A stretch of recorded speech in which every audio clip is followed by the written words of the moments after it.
Мне вот эта встреча с вами напоминает последний рассказ о Тэтчер, которая последний раз появилась на премьере фильма «Мумия возвращается». Она объяснила свое присутствие там тем, что она увидела название фильма и поняла, что фильм про нее.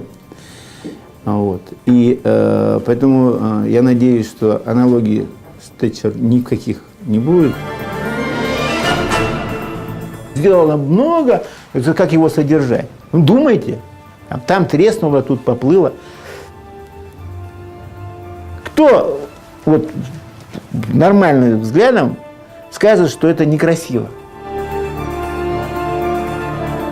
Вы что, укусить меня хотите? Тем меньше фраер, тем больше форса. Без врагов очень тяжело, потому что начинаешь бронзоветь, начинаешь думать, что ты великий. Вот у меня был разговор с Валерой Веселовым. Он такой мрачный, но достаточно интересный человек. Это как с водкой.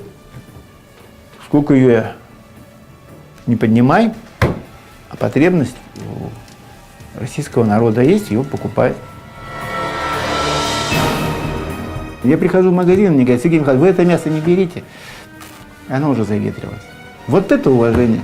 За это я люблю свой город. Я никуда отсюда не уеду.